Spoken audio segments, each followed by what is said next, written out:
10 menit sharing bersamaku melalui video ini. Salam santun buat Anda semua, salam sejahtera bagi Anda semua yang mendengarkan video ini.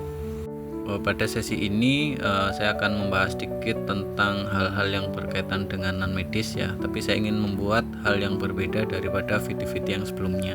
Jadi sambil mendengarkan, sambil mengakses energi. Anda bisa lihat di video ini ada satu gelang 7 cakra ya, Anda bisa mengaksesnya sembari mendengarkan video ini agar sembari mendengarkan Anda mendapatkan energi positif yang bermanfaat untuk kesehatan dan pembersihan diri. Silakan berdoa terlebih dahulu, lalu seperti biasa posisikan duduk yang nyaman. Setelah itu niatkan diri terhubung dengan limpahan energi positif dari gelang 7 cakra Sacred Fire Reiki yang ada di video ini.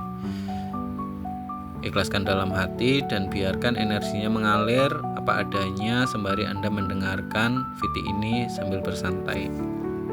Oke, masuk ke sesi sharing. Pada video ini saya ingin mengajak Anda untuk lebih waspada, lebih berhati-hati, dan lebih eling ketika Anda hendak mau melakukan sesuatu harus diawali dengan berdoa sesuai keyakinan masing-masing ya, intinya harus berdoa. Kenapa seperti itu? Karena pada video ini saya ingin mengajak sharing tentang penyakit non-medis yang sifatnya kelihatannya sepele, tapi kalau dibiarkan lama-lama akan menjadi hal yang lumayan berat gitu, yakni non-medis yang biasanya masuk dari makanan. Kita tahu ya, di sekitar kita ada banyak yang seringkali menggunakan jasa atau sesuatu atau entitas yang tidak kelihatan untuk suatu kepentingan seperti penglaris, pesugihan ya dan sebagainya, pokoknya yang seperti itulah yang sebenarnya kalau misalkan dikupas lebih dalam lagi ya, ketika orang-orang memakan makanan yang mengandung unsur seperti itu biasanya nanti akan merugikan kesehatannya di kemudian hari gitu. Untuk orang awam mungkin tidak langsung bisa terdeteksi ya, karena biasanya untuk orang awam kurang bisa menyadari pola perubahan hawa, pola perubahan getaran energi yang ada di dalam dirinya. Beda dengan orang-orang yang mungkin terbiasa dengan meditasi, akses energi, olah energi dan sebagainya. Apalagi untuk orang-orang yang memiliki sensing yang bagus, yang bisa merasakan hal-hal yang sifatnya halus, itu biasanya mereka jauh lebih cepat merasakan ketidakberesan dalam suatu hal yang mereka temui, salah satunya makanan dan tempat usaha. Ini banyak terjadi di sekitar kita, tetapi saya garis bawahi tidak semuanya ya, hanya oknum-oknum tertentu gitu. Tetapi cukup lumayan banyak kasus yang datang ya ke penyembuhan alternatif dengan penyebab dari hal-hal yang seperti itu ternyata setelah dikupas. Nah, sebenarnya apa sih yang terjadi ketika orang-orang itu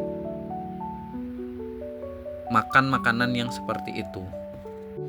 Jadi untuk beberapa kasus ya, walaupun saya mungkin nggak bisa menjelaskan secara detail karena saya bukan pelaku seperti itu ya, tetapi yang banyak terjadi adalah biasanya makanan-makanan yang berasal dari tempat-tempat yang memiliki penglaris itu mereka menggunakan makhluk-makhluk tertentu seperti pocong, kunti, atau mungkin wewe dan sebagainya ya, terlepas media ininya seperti apa, yang biasanya meneteskan cairan dari mereka ya, dari entitas itu ke makanan itu sendiri gitu.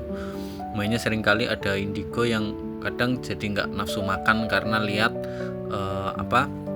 di atas makanannya itu diileri atau di apa gitu. Ada juga yang kadang-kadang dalam tanda kutip mohon maaf agak sedikit lebih jorok lagi ya, yang biasanya dimasukkan ke kuahnya gitu, yang seperti itu kan. Yang dalam kejadiannya biasanya tempat tersebut itu memiliki daya tarik yang sangat luar biasa. Jadi biasanya bisa menjadi clue juga, bisa menjadi ciri-ciri juga jika ramainya itu overload gitu, nggak layaknya, nggak normalnya suatu tempat usaha, walaupun kami garis bawahi tidak semuanya ya, untuk hal-hal yang tertentu gitu. Clue pertama biasanya ramainya overload.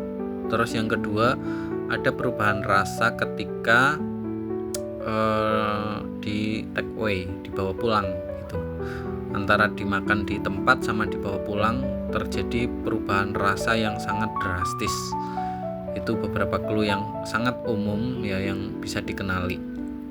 Nah, lalu fenomena yang terjadi, efek balik yang terjadi ketika terlalu banyak mengkonsumsi makanan-makanan seperti itu, untuk orang awam jangka panjangnya pasti organ pencernaannya akan kena gitu.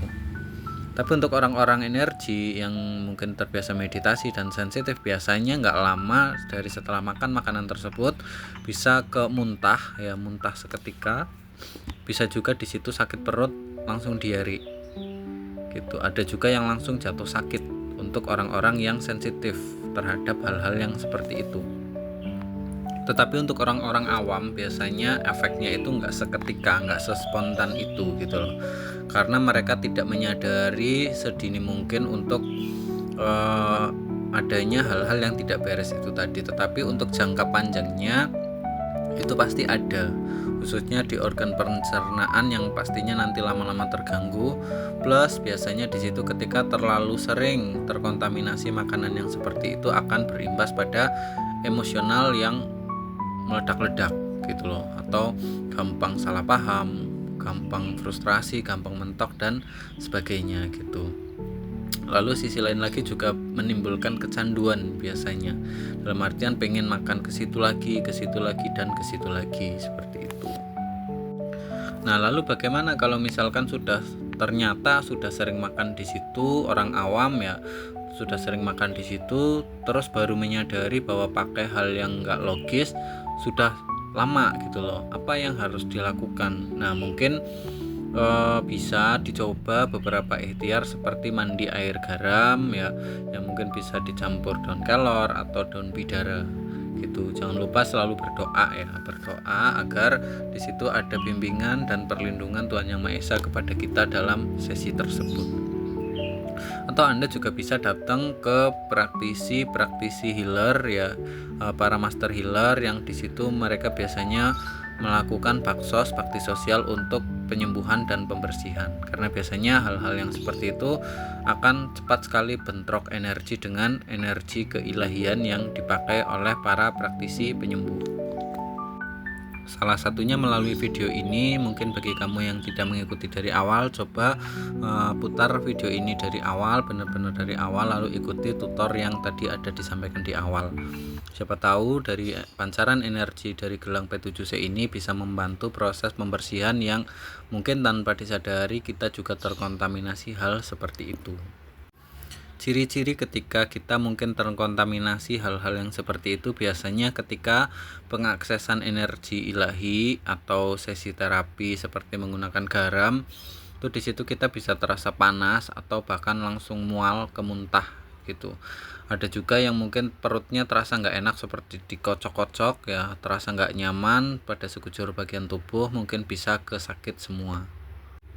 Lalu ada juga beberapa hal yang mungkin tubuhnya seringkali merasa seperti berat, ada dua kehidupan di dalam satu badan. Biasanya ketika pengaksesan energi seperti ini itu nanti serasa seperti ada yang lepas gitu loh, tetapi bukan sukma kita ya, tapi ada hal lain yang rasanya kayak lepas, lalu setelah itu menjadi lebih enakan. Nah, mungkin bagi kamu yang tadi mengakses dari awal, coba di menit ke-9 ini apa yang kamu rasakan di tubuhmu sambil mendengarkan sharing-sharing ini ya. Nah, kembali lagi ke efek balik ketika sudah terkontaminasi hal-hal seperti itu, biasanya apa yang terjadi dan apa yang harus dilakukan. Yang pastinya kalau sudah menyadari bahwa tempat itu adalah tempat yang kurang baik ya, hindari gitu. Jangan sampai makan lagi di situ dengan alasan mungkin enak atau apa gitu loh. Ingat jangka panjangnya di situ akan fatal di organ pencernaan, bahkan bisa mengarah ke rusaknya mental dan emosional, karena di situ nanti menggerogoti dari dalam gitu. Jangan lupa selalu berdoa, lalu ikhtiarkan dengan penyembuhan yang di situ dipercaya ya, atau sudah bisa dirasakan ininya, manfaatnya gitu loh. Karena di situ nanti dengan pembersihan itu akan menetralisir kembali hal-hal yang sudah pernah masuk, lalu kemudian didetok keluar, bisa melalui muntahan, keringat, buang air ya, sendawa-sendawa atau penguapan secara energi. Mungkin itu dulu sesi sharing hari ini. Kalau misalkan konten ini rame, kita lanjut di part 2 untuk sharing-sharing yang lebih mendalam lagi.